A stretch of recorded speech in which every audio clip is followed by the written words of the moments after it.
Oke, kembali lagi dalam kuliah online Kimia Dasar B.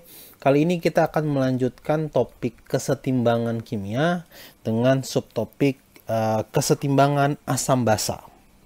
Oke, kesetimbangan asam basa.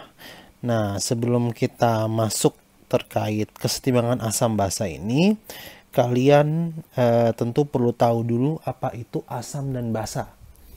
Nah, sebenarnya kan ini sudah dipelajari juga di SMA harusnya. Jadi asam basa itu kita mulai dulu dari konsep yang pertama yang dikemukakan oleh Arrhenius. Oke. Ini Arrhenius yang sama dengan yang kita pelajari di kinetika ya. Jadi menurut Arrhenius, asam itu adalah spesies yang dalam air melepaskan H+, ion H+. Nah, sedangkan basa adalah spesies kimia yang di dalam air itu melepaskan OH-. Oke, melepaskan ion OH-. Nah, contohnya tentu kalian mungkin sudah familiar, asam misalkan HCl. Kenapa HCl? Karena di dalam air, di dalam air HCl akan menjadi H3O plus Cl minus. Loh Pak, kok H3O plus katanya H plus. Jadi begini, di dalam larutan berair sebenarnya H plus itu tidak berdiri sendiri, tapi H plus itu selalu akan nanti bergabung dengan molekul air membentuk ion H3O plus atau yang kita kenal dengan nama ion hidronium. Oke. Jadi dalam air tuh sebenarnya tidak ada H+, tapi H+ hadir sebagai H3O+. Seperti itu. Nah, kalau basa contohnya apa? Yang paling gampang dan yang paling umum adalah NaOH, sodium hidroksida ya. Di dalam air dia akan terionisasi menjadi Na+ dan OH-. Apalagi misalkan MgOH 2 kali, ya kan? Ada lagi AlOH 3 kali misalkan. Dia melepaskan OH- atau CaOH 2 kali. Seperti itu, ya. Nah, kemudian setelah Arrhenius, kita kenal ada konsep yang dikemukakan oleh Bronsted dan Lowry. Pada mereka tidak saling kenal, terpisah jauh, namun mengemukakan konsep ini dalam waktu yang berdekatan. Bronsted Lowry seperti ini. Nah, Bronsted Lowry ini mengemukakan bahwa asam itu adalah spesies kimia, spesies kimia yang mendonorkan proton.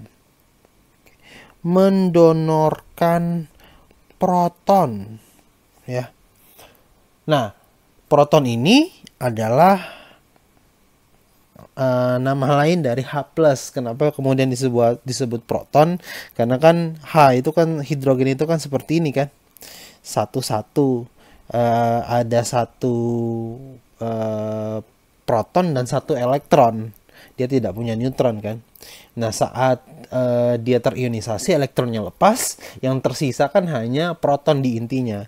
Maka H+ itu disamakan juga dengan proton karena tersisa proton, seperti itu. Jadi asam adalah spesies kimia yang mendonorkan proton, sedangkan basa itu adalah spesies kimia yang menangkap, atau mungkin bahasa yang lebih enak adalah menerima, menerima proton seperti ini. Jadi beda antara asam dan basa. Contohnya apa? Misalkan balik lagi ke sini kan, ke HCl dengan H2O. Perhatikan, HCl ini adalah asam. Kenapa? Karena dia melepaskan H+. Oke, ketika dia melepaskan H+, dia menjadi Cl-. Dan H+ kemudian diterima oleh H2O membentuk H3O+. Jadi dalam reaksi ini HCl bertindak sebagai asam, sedangkan H2O bertindak sebagai basa menurut konsep Bronsted-Lowry. Karena HCl melepaskan H+, melepaskan proton, H2O menangkap H+ atau menangkap proton. Apalagi contohnya misalkan asam cuka. Ini yang kita bahas di pertemuan sebelumnya. Asam cuka itu kan asam asetat ya, CH3COOH. Kadang-kadang orang melambangkan, biar tidak penulisannya terlalu panjang, melambangkannya sebagai HOAC ya. OAC ini melambangkan ini CH3COO. Seperti itu. Nah, perhatikan HOAC tambah H2O, oke, menjadi, kita mulai praktekkan lambang reaksi yang reversibel, menjadi OAC minus tambah H3O+. Perhatikan, asam asetat bertindak sebagai asam, H2O bertindak sebagai basa. Ya, HOAC melepaskan H+, H2O menerima H+.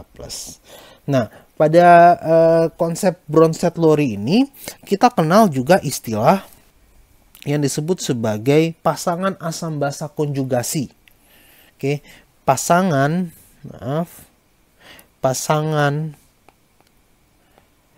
asam basa konjugasi. Nah, apa itu pasangan asam basa konjugasi? Oke, saya pindah dulu ke sini. Nah, perhatikan bahwa HOAC, HOAC ini adalah asam. H2O bertindak sebagai basa. Nah, asam yang sudah melepaskan H+-nya atau melepaskan protonnya, dia akan berubah menjadi basa konjugasi. Maka pasangannya adalah ini. Ini adalah basa, saya tulis BS saja ya biar singkat, basa konjugasi seperti ini ya. Sedangkan perhatikan, basa yang kemudian menangkap H+ sekarang berubah menjadi apa? Asam konjugasi. Perhatikan reaksi kesetimbangan, reaksi yang dapat balik. Basa yang tadi di sini H2O yang sudah menerima H+, dia berubah menjadi H3O+. H3O+ ini kan menjadi spesies yang bersifat asam. Kenapa? Karena dia punya potensi lagi untuk melepaskan H+-nya. Oke, reaksinya balik ke sini. Ya, ketika kita lihat reaksinya ke kiri, maka kan H3O+ di sini bertindak sebagai asam. Jadi seperti itu hubungan pasangan asam basa konjugasi. Begitupun dengan HOAC melepaskan H+ menjadi OAC minus. Nah, tapi OAC minus ini juga punya potensi untuk mendapatkan atau menerima kembali H+ dari H3O+. Reaksinya ke kiri. Sehingga OAC minus bertindak sebagai basa. Oke, dalam hal ini basa konjugasi. Nah, kemudian kalian akan perhatikan bahwa asam basa ini berdasarkan kekuatannya kita dapat klasifikasikan sebagai asam yang kuat atau basa yang kuat dan asam yang lemah. Oke, atau basa yang lemah. Apa yang membedakan kuat dan lemahnya ini? Sekarang saya mau bahas itu. Geser dulu ke atas, perhatikan. Misalkan HCl, HNO3, oke, HNO3, apalagi H2SO4. Perhatikan, asam-asam ini asam yang kuat atau asam yang lemah? HCl-3H2SO4 itu diklasifikasikan sebagai asam yang kuat. Asam yang kuat. Kenapa? Kenapa disebut sebagai asam yang kuat? Karena dia mengalami ionisasi yang sempurna. Ketika Anda larutkan HCl dalam H2O, oke, seperti ini. Kita tuliskan kesetimbangannya. Menjadi H3O plus tambah Cl minus. Perhatikan, misalkan dia ada 0,1 molar di sini. Oke, kita pakai table of ice. Kemudian dia mengalami ionisasi kan? Lepas dia menjadi H3O plus dan Cl minus. Nah, H plus atau H3O plus dan Cl minus yang dihasilkan adalah sama-sama sebesar 0,1 di sini. Maka ini kan minus, oke? 0 plus 0,1 plus 0,1 ini minus 0,1. Ini tidak ada. Jadi kita perhatikan bahwa dia mengalami ionisasi yang sempurna. Kita bandingkan dengan asam asetat sekarang. HOAC yang tadi. Oke, tambah H2O setimbang menjadi OAC minus tambah H3O plus.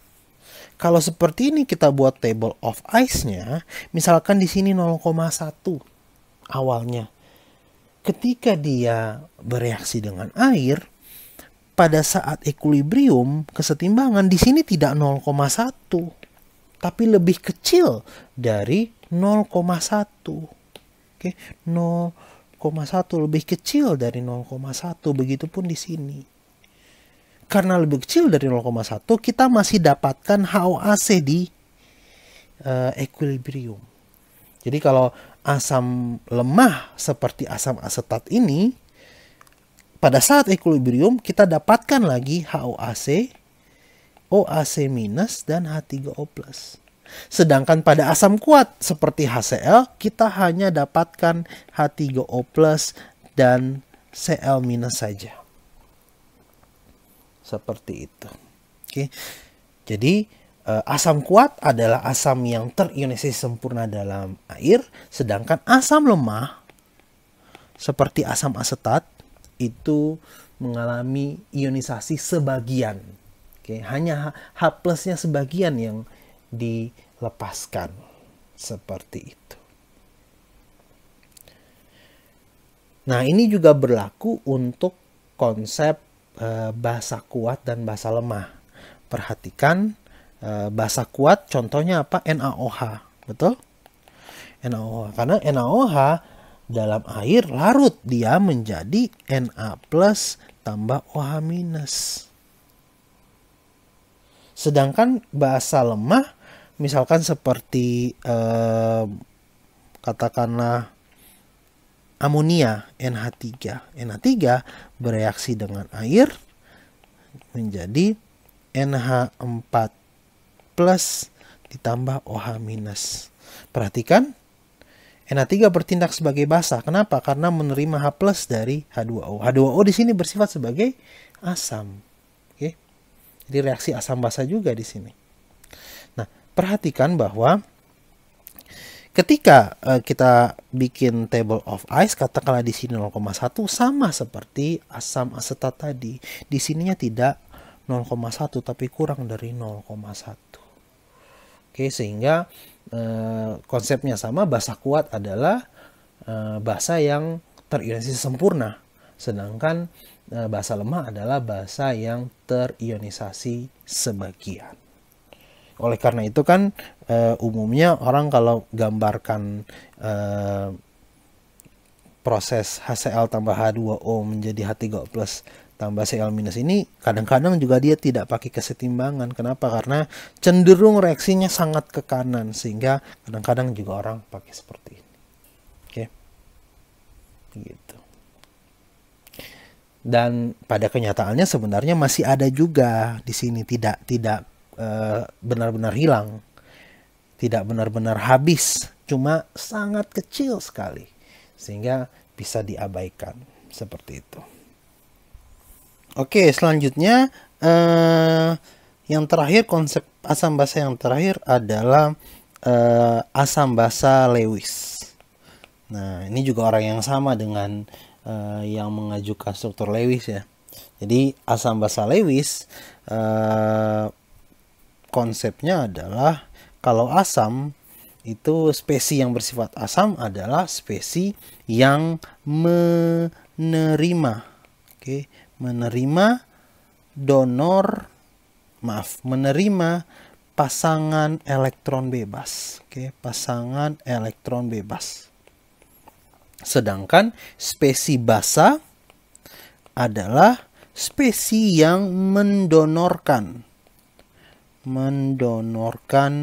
pasangan elektron bebas. Contohnya apa Pak? Misalkan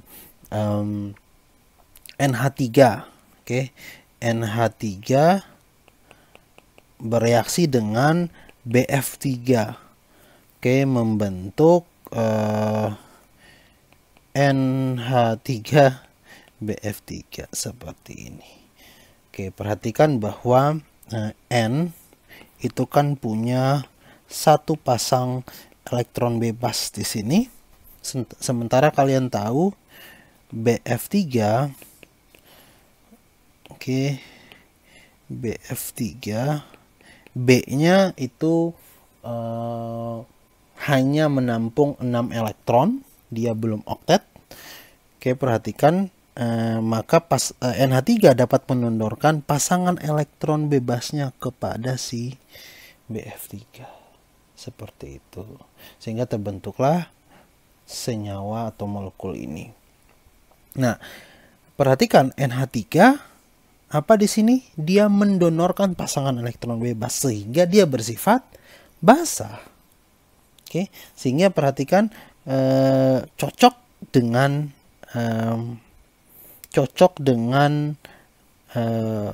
konsep asam basa di Bronsted-Lowry, kemudian cocok juga dengan konsep asam basa di Arrhenius. Jadi Bronsted-Lowry itu tidak menegasikan atau tidak membatalkan si Arrhenius, begitupun Lewis tidak membatalkan Bronsted-Lowry maupun membatalkan Arrhenius, tapi konsepnya saja yang kemudian diperluas.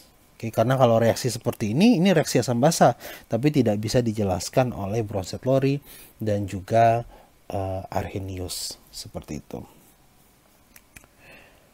Nah, kemudian ketika kita berbicara tentang reaksi asam basa, kita berbicara tentang spesies asam dan spesies basa, tentu harus ada penilaian kuantitatifnya. Kalau tadi kan ya bersifat kualitatif saja kan. Nah, penilaian kuantitatif ini yang kemudian kita kenal sebagai nilai pH. Atau juga nilai pOH seperti ini. Nah, tentu kalian sudah tahu, mungkin seharusnya sudah pernah belajar di SMA bahwa pH itu sama dengan 7. Jika suatu larutan memiliki pH sama dengan 7, maka dia dikatakan bersifat netral. Jika pH kurang dari 7, bersifat asam. Jika pH lebih dari 7, bersifat basa. Nah, perhatikan dari mana angka ini kemudian didapatkan dan bagaimana cara menghitungnya. Cara menghitung pH adalah P ini adalah menyatakan fungsi minus logaritma. Jadi pH sama dengan minus logaritma konsentrasi H+ atau H3O+. Sedangkan pOH juga sama. P itu menyatakan fungsi minus log, maka pOH sama dengan minus log konsentrasi OH minus. Nah, sekarang perhatikan. Anggaplah kalian punya air di sini ya, H2O. Pure H2O. Apakah di situ hanya ada H2O saja? Tidak ada spesies kimia yang lain? Ternyata tidak seperti itu. Jadi selain ada H2O dalam pure water tadi, ada juga spesies H3O+ dan spesies OH-. Ini yang kita kenal sebagai autoionisasi air. Oke. Seperti ini. Nah, reaksinya adalah 2H2O fasanya liquid setimbang menjadi H3O+ aqueous plus OH- aqueous. Nah, bisa tidak kita hitung K-nya? Bisa. Oke. K menjadi konsentrasi H3O+ dikali konsentrasi OH-. Oke, perhatikan kita sudah bahas di pertemuan sebelumnya bahwa yang berfasa liquid dan solid tidak kita masukkan dalam perhitungan konstanta kesetimbangan. Oke. Nah, nilai ini, perhatikan, nilai ini pada 25 derajat Celcius nilainya adalah 1 kali 10 pangkat minus 14. Oke. Nah, ini kan berbasis konsentrasi KC kan, tapi karena ini khusus untuk air, oke, autoionisasi air, maka sering dituliskan sebagai KW, W dari air. Oke, pada 25 derajat Celcius nilainya adalah sekian. Maka perhatikan bahwa kalau misalkan reaksinya berlangsung, kita pakai table of ice seperti ini, oke. Ini kan pasti akan plus X. Di sini juga pasti plus X. Jadi nilainya akan sama. Ya, nilainya sama. Seperti ini. Oke, jadi konsentrasi H3O+ sama dengan konsentrasi OH-. Bisa tidak kita hitung konsentrasi H3O+ sekarang? Bisa. Tinggal akar dari KW kan, sama dengan akar dari 10 pangkat minus 14, 10 pangkat minus 7 molar. Makanya pH pure water itu pH-nya sama dengan minus log 10 pangkat minus 7. Sama dengan berapa? 7 tentunya. Oke. Seperti ini. pOH-nya berapa? pOH-nya juga 7 kan, minus log 10 pangkat minus 7. Sama, 7. Seperti itu. Maka kita juga bisa tulis seperti ini, perhatikan. KW sama dengan konsentrasi H3O+ kali konsentrasi OH-. Kalau saya operasikan minus log di sini, ruas kiri, ruas kanan kan juga harus minus log seperti ini. Sehingga saya akan dapatkan minus log konsentrasi H3O+ minus log konsentrasi OH-. Sehingga saya akan dapatkan PKW sama dengan minus log kan P. pH tambah pOH. Seperti ini hubungannya. Atau pH tambah pOH sama dengan 14.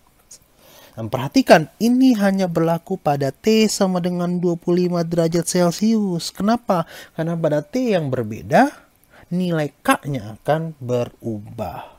Oke, selama T-nya tetap 25 derajat Celcius atau suhu ruang, maka nilai K-nya seperti ini, 1 kali 10 pangkat minus 14. Oke, maka berlakulah ini yang kalian kenal, angka-angka ini. Saat pH sama dengan 7, ini adalah pH pure water, netral. Kurang dari itu asam, lebih dari itu basah. sekarang saya berikan contoh, misalkan berapakah pH larutan 0,1 molar HCl? Berapa? Langsung saja kan, karena kalian sudah tahu HCl itu mengalami ionisasi sempurna, asam kuat, maka kan konsentrasi H3O +-nya sama dengan konsentrasi HCl kan, 0,1 molar. Maka kalian akan dapatkan pH sama dengan minus log 0,1 sama dengan berapa? 1. pOH-nya berapa? 14 kurang 1 sama dengan 13. Begitu. Bagaimana Pak kalau misalkan 0,2 molar HCl? Bisa? Bisa. Sama saja kan, pH sama dengan minus log 0,2. Oke. Kan mau angkanya berapapun, kalian bisa dengan gampang menghitung karena kan punya kalkulator. Oke. Atau bisa juga kalian nyatakan menjadi 1 minus log 2. Ya kan? Karena kan ini 2 kali 10 kali minus 1. Seperti itu. Nah, kalau untuk menghitung pH asam kuat ini gampang. Karena konsentrasi H3O+-nya sama dengan konsentrasi dia. Sekarang bagaimana kalau kita menghitung pH dari asam lemah? Oke, bagaimana? Perhatikan. Saya kasih contoh pakai asam yang lemah tadi, asam asetat. Oke.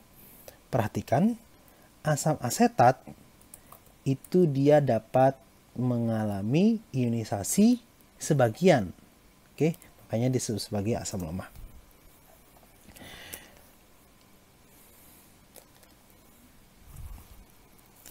Reaksinya seperti ini.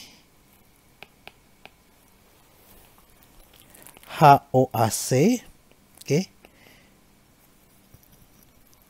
HOAC aqueous tambah H2O liquid setimbang menjadi H3O plus aqueous tambah OAC minus aqueous.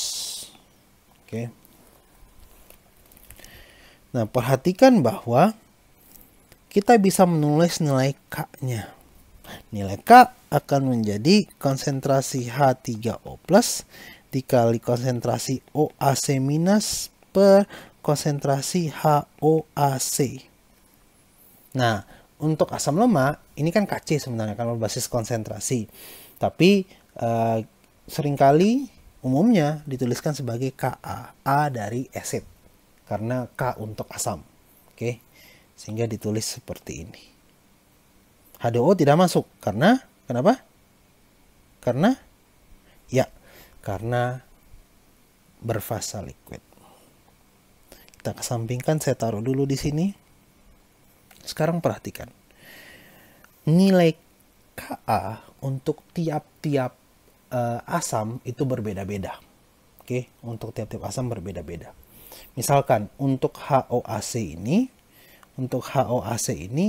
Ka-nya adalah 1,8 kali 10 pangkat minus 5. Oke, seperti ini. Nah, sekarang perhatikan. Katakanlah kita mau menghitung konsentrasi HOAC. Nah, perhatikan.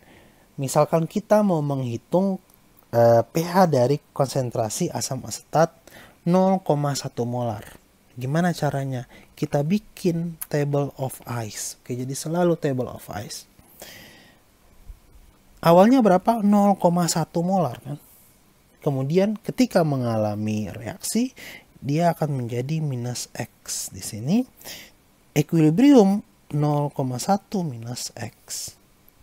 Oke. H3O plusnya bagaimana? Plus X di sini. OAC-nya juga sama.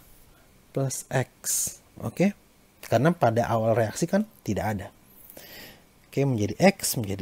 Sehingga Ini saya taruh di sini sehingga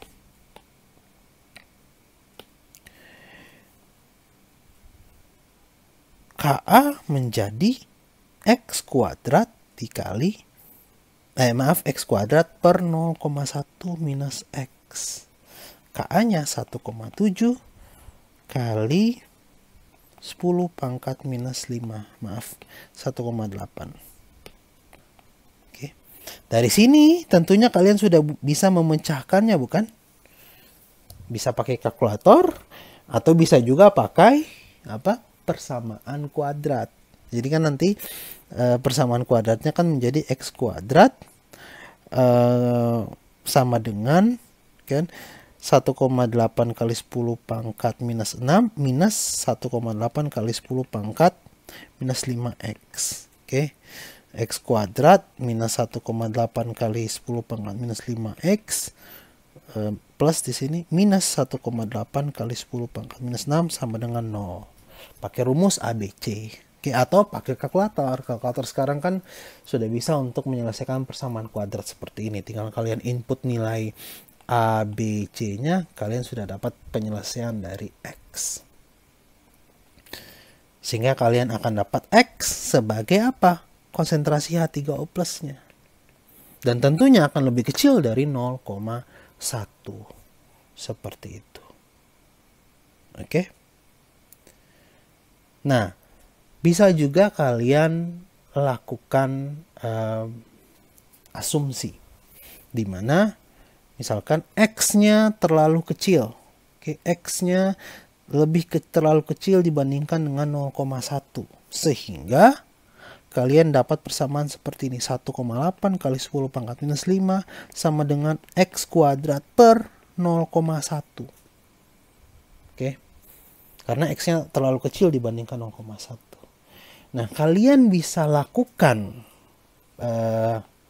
asumsi seperti ini. Oke, kalian bisa lakukan asumsi seperti ini kalau CA di sini adalah konsentrasi awal dari si asam. Misalkan di sini initial concentration-nya kan 0,1. Jika CA itu akan lebih besar dari 1000 kali Ka. Kalian boleh lakukan asumsi ini. Oke. Kalian boleh 0,1 minus X ini menjadi 0,1 saja. Karena dianggap X terlalu kecil daripada 0,1. Sekarang kita cek. Ya, kita cek. CA-nya berapa? 0,1. Oke. Kemudian 1000 kali Ka-nya menjadi berapa? 1,8 kali 10 pangkat minus 2. Apakah begini atau begini? Tentu 0,1 lebih besar daripada 1,8 kali 10 pangkat minus 2. Kita bisa pakai persamaan seperti ini. Oke, kita bisa lakukan asumsi yang tadi. Sehingga kalian akan dapatkan X kuadrat sama dengan 1,8 kali 10 pangkat minus 6. X-nya langsung akar dari 1,8 kali 10 pangkat minus 6. pH-nya bagaimana? Langsung minus log X. Seperti itu. Jadi memudahkan kalian dalam melakukan perhitungan. Tapi perhatikan, harus ada syarat ini yang kalian penuhi. Kalau tidak, kalian harus lakukan penyelesaian persamaan kuadrat seperti itu. Oke, nanti silakan kalian hitung, bandingkan ketika kalian tetap menggunakan X di sini dengan kalian mengabaikan X di sini. Oke. Kalian akan lihat bahwa nilainya tidak akan berbeda jauh, tidak akan berbeda signifikan. Seperti itu. Oke. Bagaimana Pak kalau untuk basa lemah? Perhitungannya akan sama saja. Oke. Perhatikan. Basa lemah tadi apa? Kita pakai NH3. NH3 aqueous tambah H2O liquid setimbang menjadi NH4 plus tambah OH minus. Oke, aqueous. perhatikan bahwa K akan menjadi seperti ini. Oke, bentuknya mirip dengan asam lemah yang tadi. Ini menjadi NH3 seperti ini. Oke, nah ini Kc sebenarnya berbasis konsentrasi, tapi karena basa umumnya ditulis sebagai Kb, B dari base, oke, atau basa. Perhitungannya sama saja seperti yang tadi. Katakanlah kita mau menghitung pH dari larutan amonia 0,1 molar seperti ini. Oke, sama pakai table of ice. Kemudian ini 0,1, ini minus X, 0,1 minus X, plus X, plus X. Kemudian ini X dan X. Seperti ini. Tentunya kalian bisa dapatkan persamaan yang mirip dengan yang tadi, asam asetat. Kita akan dapatkan Kb sama dengan X kuadrat per 0,1 minus X. Oke. Dan kalian bisa lakukan, perhatikan, kalian bisa lakukan pengandaian atau asumsi yang sama dengan yang di asam asetat tadi. Ini bisa kalian abaikan, oke, jika Cb, konsentrasi awal dari si basa, itu lebih besar daripada 1000 kali Kb. Oke, seperti itu. Nah, tapi perhatikan bahwa yang kalian dapatkan nanti kan X. X di sini kan adalah konsentrasi OH minus kan? Maka yang kalian dapatkan adalah POH. POH sama dengan minus log X nanti. Ketika kalian dapat POH, kalian ubah menjadi pH 14 minus POH. Jangan lupa. Oke. Seperti ini. Jangan kalian langsung dapat X. X-nya langsung dioperasikan minus log, dapat angka, oh ini pH-nya. Tidak. Karena itu POH. Karena yang kita hitung adalah konsentrasi OH minus. Seperti itu.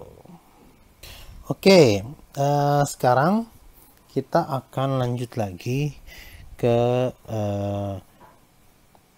topik atau subtopik asam poliprotik. Nah, apa tuh asam poliprotik? Jadi begini, tadi kita sudah bahas misalkan HOAC.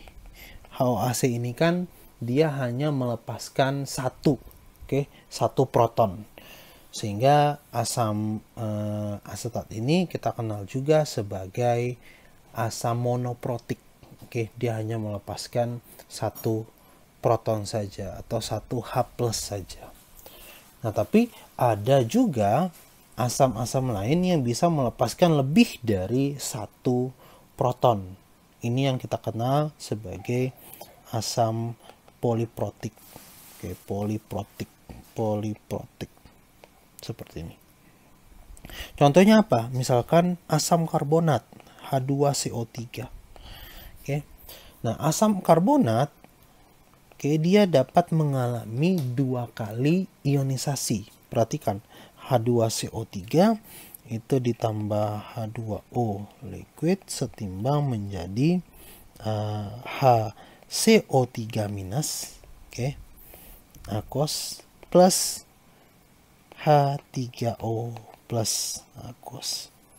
Nah, perhatikan setelah H2CO3 melepaskan satu proton menjadi HCO3 minus ini, HCO3 minus dapat lagi bereaksi dengan air menghasilkan CO3 2 minus aqueous tambah H3O plus aqueous. Seperti ini. Oke. Nah, tahap ionisasi yang pertama, perhatikan tahap ionisasi yang pertama kita kenal sebagai Ka1. Sedangkan tahap ionisasi yang kedua kita kenal sebagai Ka2. Seperti ini. Dan umumnya Ka2 itu lebih rendah daripada Ka1. Sebagai contoh, Ka1 untuk asam karbonat di sini, Ka1-nya adalah 4,5 kali 10 pangkat minus 7, sedangkan Ka2-nya adalah 4,7 kali 10 pangkat minus 11. Seperti ini. Oke, jadi Ka2 itu lebih kecil dibandingkan dengan Ka1-nya. Nah, perhatikan kalau misalnya kita jumlahkan, ini kan kita akan dapatkan H2CO3. Oke. Chaos tambah apa? 2H2O. Liquid setimbang menjadi, ini kan bisa kita coret. Benar ya? Kita akan dapatkan CO3 2 minus aquos tambah 2H3O plus aquos. Oke. Ka yang ini, oke, Ka yang di sini kan menjadi Ka1 kali Ka2. Jangan lupa yang sudah kita pelajarin sebelumnya. Seperti ini. Nah, contoh yang lain adalah misalkan asam fosfat, misalkan H3PO4.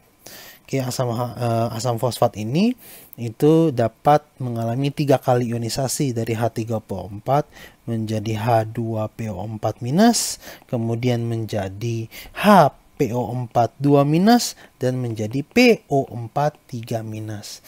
Ada Ka1 di sini, ada Ka2 dan Ka3. Seperti itu. Nah, umumnya untuk asam poliprotik seperti ini, H2CO3 ini asam diprotik, kemudian asam fosfat di sini asam triprotik ya, karena melepaskan 3 proton. Nah, untuk asam-asam seperti ini umumnya kalau kita menghitung pH, kita gunakan Ka yang pertama.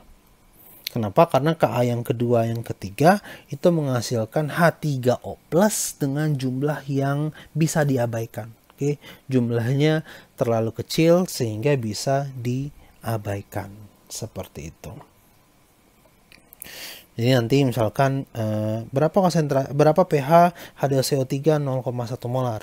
Kita hitung 1 kali ionisasi saja pakai Ka1. Begitu pula dengan H3PO4. Ka1-nya itu 7,2 kali 10 pangkat minus 3, Ka2-nya itu 6,2 kali 10 pangkat minus 8, sedangkan Ka3-nya 4,2 kali 10 pangkat minus 13. Perhatikan, ini lebih besar, perhatikan, di sini lebih kecil, lebih kecil, ordenya beda 5 ya. Ke sini ordenya beda 5, 10 pangkat 5 bedanya. Dari sini ke sini 10 pangkat minus 10. Jadi terlalu kecil sekali sehingga bisa kita abaikan. Kita hitung sama seperti menghitung pH asam asetat. Kita pakai Ka1-nya. Seperti itu. Oke, sekarang kita akan lanjut membahas apa yang disebut sebagai larutan buffer atau larutan penyangga. Nah, larutan penyangga ini adalah larutan yang dapat mempertahankan nilai pH. Oke, larutan yang dapat mempertahankan nilai pH. Nah, larutan buffer ini dapat dibuat dengan 2 cara. Yang pertama adalah mencampurkan antara asam lemah dengan basa konjugasinya. Ini kalau larutan buffer asam. Kalau larutan buffer basa, ya basa lemah. Oke, basa lemah dengan asam konjugasinya. Oke, jadi bisa juga seperti itu. Nah, perhatikan. Misalkan saya mau membuat buffer asetat. Oke. Reaksi kesetimbangannya kan seperti ini. HOAC tambah H2O setimbang menjadi H3O plus tambah OHC minus. Nah, saya harus punya asam lemah, tentu saja ini, dan saya harus punya basa konjugasinya. Ini, di sini. Nah, perhatikan kalau misalkan saya membuat buffer asetat, katakanlah dalam suatu larutan itu, saya tambahkan asam asetat, sehingga konsentrasinya menjadi 0,1 molar. Kemudian saya tambahkan juga natrium asetat. Oke, natrium asetat. Kan garam natrium semuanya larut dalam air, larut secara sempurna kan, sehingga nanti NaOH ini, natrium asetat ini yang berfungsi sebagai sumber dari OAC-, berfungsi sebagai sumber dari basa konjugasi. Katakanlah 0,1 molar juga. Sehingga ketika saya buat table of ice, kalau asam lemah kan inisialnya awalnya hanya ada asam asetat. Sekarang ada ini dan juga ini. Seperti ini. Oke. Nah, kemudian ketika reaksi berlangsung, ini menjadi minus X, ini menjadi 0,1 minus X. Oke. Ini plus X, ini apa? Plus X. Ini X, ini 0,1 plus X, seperti ini. Oke. Nah, perhatikan, perhatikan bahwa bentuknya kan berbeda dengan yang tadi, asam lemah saja. Perhitungannya bagaimana? Sama. Basisnya adalah Ka sama dengan konsentrasi H3O plus kali OAC minus per konsentrasi HOAC.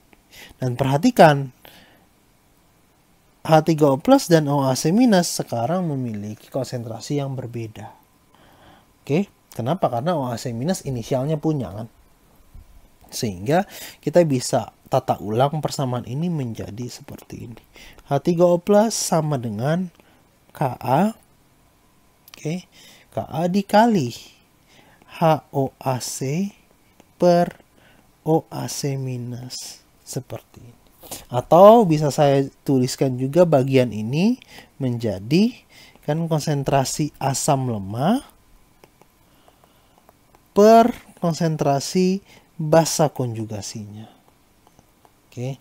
Kalau basa, maka ini menjadi OH minus, konsentrasi OH minus sama dengan Kb dikali konsentrasi basa lemah, oke, per konsentrasi asam konjugasinya. Jadi sama. Oke, seperti itu. Seperti ini. Nah, kemudian sama dengan, perhatikan, sama dengan Ka, oke, dikali konsentrasi HOAC. HOAC-nya kan 0,1 minus X, ini 0,1 plus X. Perhatikan, kita bisa abaikan X-nya. Oke, ini kan X di sini. Kita bisa abaikan X-nya. Sehingga ini menjadi Ka dikali 0,1 per 0,1. Sehingga pH sama dengan pKa. Seperti ini. Oke, katakanlah pKa-nya saya mau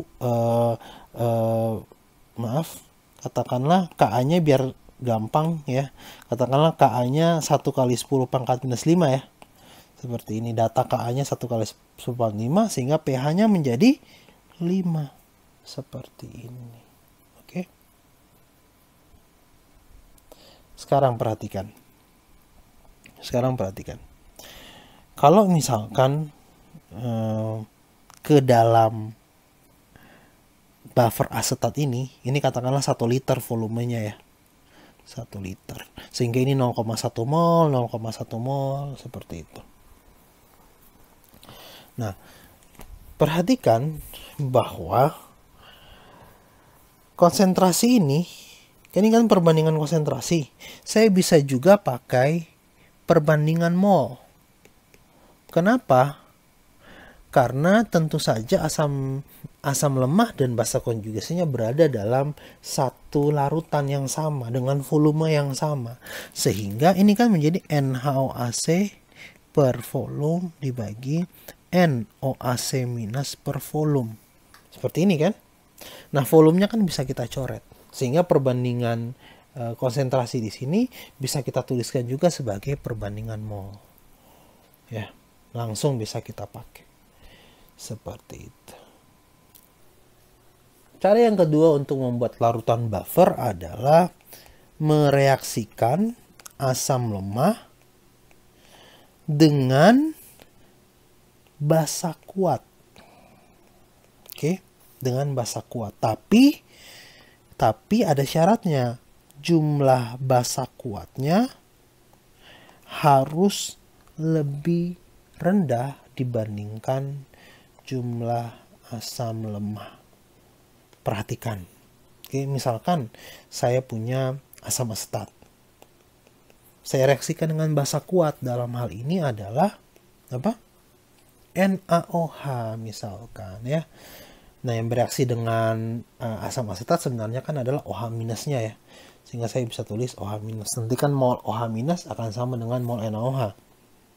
Oke, ini akan menjadi apa? OAC minus tambah H2O. Perhatikan kalau saya buat table of ice, ini akan menjadi, katakanlah ada 0,1 di sini. Sehingga OH minus yang harus saya tambahkan kurang dari 0,1. Oke, kurang dari 0,1. Kurang dari 0,1 sehingga misalkan 0,05 kan OH minus yang menjadi pereaksi pembatas. Oke. Ini dengan kata lain basa kuatnya sebagai pereaksi pembatas. Seperti itu. Oke, kalau seperti ini kan ini akan menjadi minus 0,05. Ini menjadi 0,05. Ini habis. Kita akan dapatkan OAC minus 0,05. Seperti ini. Kemudian tinggal kita masukkan ke persamaan tadi. Atau dari kita pakai Ka. H3O plus. OAC minus per HOAC. Oke. Jangan lupa H3O plus sama dengan Ka kali konsentrasi asam per basa konjugasi kan. Oke, 0,05 per 0,05 seperti ini. Oke, kita dapat konsentrasi H3O plusnya, kita dapat pH-nya. Nah, selanjutnya kita akan membahas bagaimana menghitung pH untuk suatu larutan garam. Kalau tadi kan sebelumnya jelas asam, basah. Oke, larutan asam, larutan basah. Bagaimana kemudian dengan larutan garam? Misalkan NaCl, kemudian NH4Cl, oke, kemudian NaOAC, oke, natrium asetat. Tentu di SMA kalian belajar bahwa NaCl ini pH-nya 7. Oke, bersifat netral. Karena hasil reaksi antara asam kuat dan basa kuat. NH4Cl bersifat asam. Karena hasil reaksi antara basa lemah dan asam kuat. Asamnya lebih kuat, asamnya yang menang. NaOHC hasil reaksi antara basa kuat, NaOH, dan asam lemah, asam asetat. Sehingga basanya yang menang karena basanya yang kuat. Nanti NaOHC akan bersifat basa. Nah, kalian harus perhatikan penjelasan mendetail di balik pernyataan-pernyataan yang kalian pelajari di SMA tersebut. Oke. Kalian tadi sudah belajar mengenai asam basa konjugasi, pasangan asam basa konjugasi. Nah, hubungan antara pasangan asam basa konjugasi ini adalah jika asamnya lemah, jika asamnya lemah, maka basa konjugasinya akan kuat. Kalau asam yang lemah itu kan reaksi tidak cenderung ke kanan kan. Oke. Tapi kalau misalkan reaksi sebaliknya dari kanan ke kiri itu akan sangat dominan.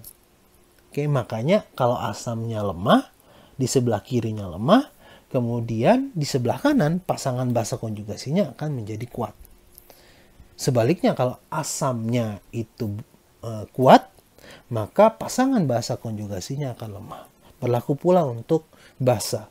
Kalau basanya itu lemah, maka pasangan asam konjugasinya akan kuat. Kalau basanya kuat, maka pasangan asam konjugasinya akan lemah. Oke. Sekarang perhatikan. Untuk NaCl, Na Cl terinisasi menjadi Na plus dan Cl minus. Oke, perhatikan misalkan HCl. HCl itu kan hasil dari sini kan. H3O plus tambah Cl minus. Oke, Cl minus adalah Cl minus adalah basa konjugasinya dari HCl. HCl di sini asam kuat. Pasangan basa konjugasinya lemah. Oke, sehingga Cl minus tidak bisa bereaksi dengan air lagi. Karena dia basa yang lemah, Cl minus lemah. Na plus juga seperti itu. Dia adalah asam konjugasi dari NaOH, suatu basa kuat. Maka dia bersifat asam yang lemah. Tidak bisa bereaksi dengan air. Akibatnya apa? pH-nya netral. 7. Sekarang kita ambil contoh NaOAC. Ini terinisasi menjadi Na plus tambah OAC minus. Perhatikan OAC minus adalah basa konjugasi dari asam lemah HOAC. Maka basa konjugasinya kuat. Dia dapat bereaksi dengan air. Setelah dia dihasilkan dari proses ionisasi, dia dapat bereaksi dengan air seperti ini. OAC minus tambah H2O setimbang menjadi HOAC tambah OH minus. Oke. Maka perhatikan, inilah yang membuat NaOAC bersifat basa karena dihasilkan OH minus di sini. Oke. Nah, perhatikan sekarang. Nilai K-nya bagaimana? Nilai K-nya adalah konsentrasi HOAC dikali konsentrasi OH minus per konsentrasi OAC minus. Perhatikan nilai K ini sebenarnya adalah nilai KW per Ka dari asam asetat. Oke, perhatikan ya. Saya buat reaksinya. Saya buat ekspresinya. KW ekspresinya adalah H3O plus dikali OH minus. Oke. Ka dari asam asetat ekspresinya adalah konsentrasi OAC minus dikali konsentrasi H3O plus per konsentrasi HOAC. Oke, perhatikan ini akan menjadi konsentrasi H3O plus dikali konsentrasi OH minus. Oke, dibagi dengan konsentrasi OAC minus H3O plus dikali konsentrasi HOAC. Seperti ini. Oke, ini bisa kita coret kan? Kita akan dapatkan HOAC kali OH minus bagi OAC minus sama persis seperti ini. Oke, maka ini kita tulis sebagai KB basa. Oke. Karena menghasilkan OH minus kan KB dari OAC minus. KB dari OAC minus. Bagaimana kemudian cara perhitungannya? Oke, bagaimana kemudian cara perhitungan pH-nya? Kalau sudah seperti ini, perhitungan pH-nya sama dengan menghitung pH dari basa lemah. Oke. Perhatikan saya tulis ulang di sini.